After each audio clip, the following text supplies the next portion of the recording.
Wake up, Sacramento! I'm beloved anchorman Javier Fernandez, and this is What's Up.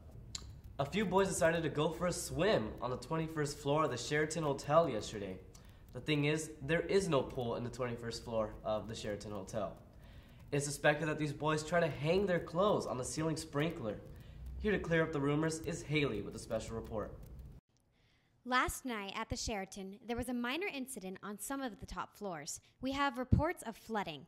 YNG-TV was able to get this photo.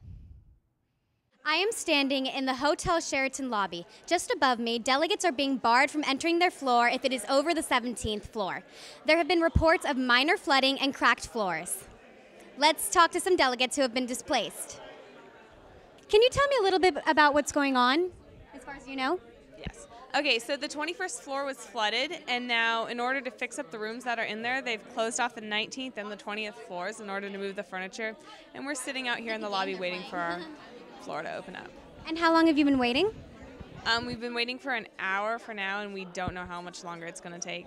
The 19th through the 21st floor has water damage, and they haven't told us much other than that. And how long have you guys been waiting here? At least 50 minutes. And did they give you a projected time when you might get back into your rooms? After the dance, but that's as far as we know. Advisors stopped delegates and asked what floor they were going to before they were allowed in the elevators. Many delegates were confused or upset upon discovering that they could not go to their rooms right away. What have you guys been doing in the meantime? Yeah, we've been sitting here kind of socializing, just playing games on an iPad. So sort of a bonding experience? Yeah. Despite the setback, delegates still managed to have fun. The situation is still very unclear here at the Sheraton as to when those rooms will be opening up. We were unable to reach any advisor for comment on the specifics. This is Haley Tangent reporting to you from Sacramento. The Sheraton flood of 14. It is a beautiful morning today in our state's capital. Shani, tell us all about what Mother Nature has in store for us today. Good morning, Sacramento. Today we're going to have a high of 64 degrees, and it's going to drop to about 45 degrees tonight with a 90% chance of rain, so definitely grab those raincoats because you're going to want to bundle up. This has been Shani Nelson with your morning weather report. Back to you, Javier. President Obama addressed the California drought by signing a bill that provides $100 million for farms to cover the loss of their livestock due to the drought. The Obama administration is seeking to restore salmon runs so they can respawn upriver after almost becoming endangered due to the dried up rivers in the San Joaquin Valley. This close scare is primarily caused by a combination of over-damming and the drought. Hi, welcome to Real Talk with Javier Fernandez. Today we'll be discussing how California is debating whether to pass a new bill requiring warning labels on sugary drinks. It'll be known as SB 1000. Democratic Senator William Monning proposed this bill Thursday in the hope that California will be the first state to have such labels on beverages with added sweeteners. I'm here with Michael Johnson and Henrik De La Torre of the Downey Southgate delegation. Henrik, what are your thoughts? You see, obesity in America is a huge epidemic, especially childhood obesity. A large part of the obesity is caused by the sugary drinks that the children are drinking. You see, California is a trendsetter, and I think it's the legislators' job to create the legislation that can create healthier children. And I think one of the ways to do this is through this proposition where sodas have labels that say they're unhealthy and sugary. I thank you for that, Henrik. And Michael, your thoughts? I do not think that there needs to be a label on Coca-Cola. If it is such a big, on any sugar drink, if it is such a big deal for childhood obesity, then we should have the kids' parents monitor it. We don't need a label. We need better parents. We need people more educated. Yeah, I see your point, Michael. You're saying that you mentioned big companies like Coca-Cola, and they're an iconic American brand, and they sponsor such things as the Olympics. We're in the middle of Sochi right now, and without having a label, what you're saying is having a label on these soda cans will actually decrease their profits, and are you saying that they'll also lose workers, like jobs will go down as well? I'm saying that because there's a warning label, many people who, let's just say, are new to Coca-Cola. You know, many people who see this warning label, like they see on deadly things like cigarettes, will be persuaded not to buy it. And because of that, Coca-Cola sales will go down, the money, the profit will go down, and they will not be able to sponsor the Olympics as much as they have done now. They will not be able to do Coca-Cola grants like they do and give kids proper educations through college. This will affect the economy greatly. And Henrik, any long-term effects of this bill? How do you think it'll benefit California? I think adding the warning label on the sugary drinks will discourage the children and their parents from drinking these drinks, making the children healthier and slimmer, of course, and helping to cut down on the childhood obesity epidemic. Well, thank you guys so much. It's been nice having you, Henrik and Michael. Nice to be on the show. Pleasure to be on the show. Well, that was Real Talk with Javier Fernandez. Delegates, this is an intervention. It has come to our attention that many of you are struggling with an addiction. That addiction? Coffee. I walked around and found the worst offenders and dragged them into a group therapy session for your viewing enjoyment. Let's see what they have to say. Coffee is my life source. If I can't get enough, I just start to die. My name's Trenton Rhodes, and I'm addicted to Starbucks. I'm Katie Paschuk, and if you wanted to know what number coffee this was this morning, I wouldn't be able to tell you, but it's probably more than 7. I talked to delegates at the Starbucks next to the Hyatt to find out what they had to say about their addictions. Yeah, I'm addicted to coffee. I went to rehab, so now I'm down to like a cup and a half a day. Yeah, I would say I'm addicted to coffee. I've been drinking it since I was in 3rd grade, and I don't think I've stopped since. And it's just something that every day when I wake up, it's what I look forward to. Really addicted to coffee. Delegates, expect long waits for your drinks, especially right before sessions. Leave early if you plan on stopping at Starbucks for a sweet treat. This is Haley Tangent reporting to you from Sacramento.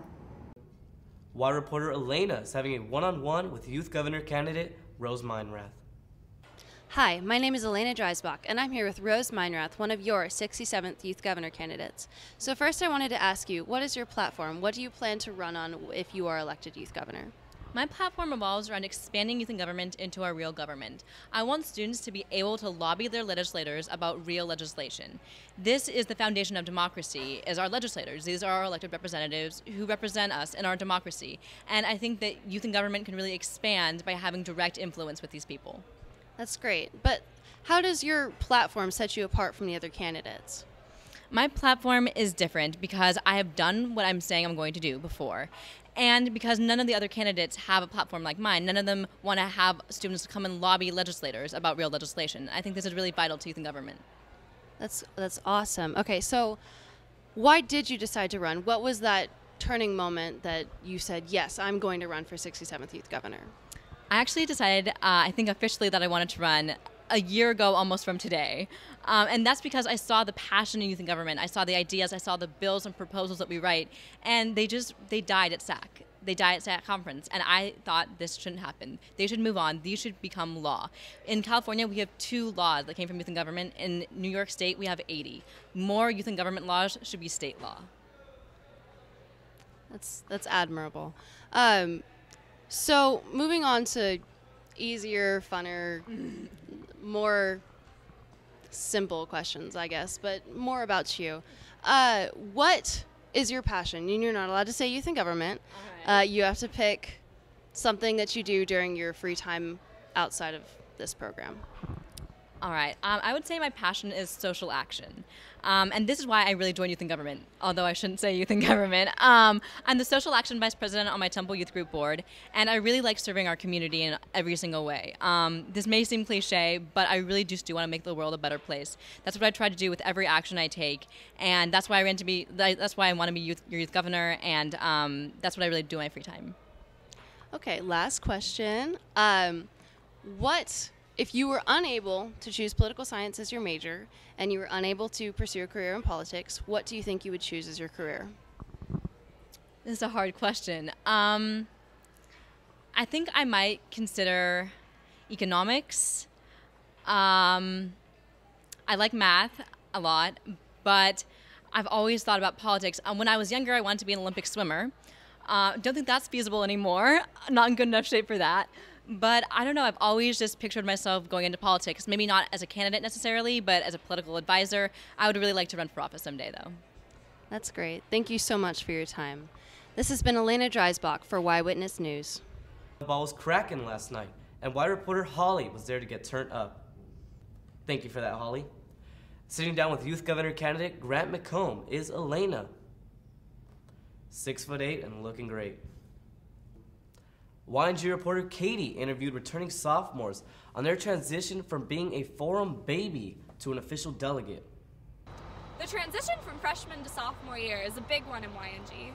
Delegates move from being in the all-freshman forum into a variety of diverse role groups, with delegates from all grade levels. Popular opinion among delegates is that forum is one of the favorite programs in YNG. Wanting to figure out what makes forum so great, we decided to ask delegates which one they preferred, forum or what they're in now. My favorite thing about forum was probably how close the group got and how we got to talk to the interns and the wide variety of debates we had because of all the topics.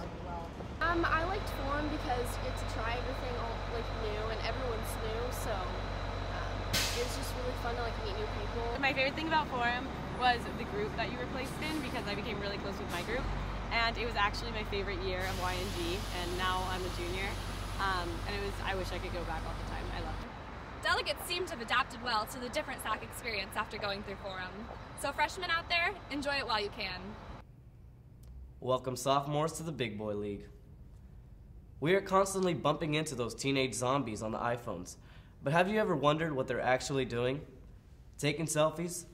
Trying to look important? Or just playing a frustrating game of Flappy Bird?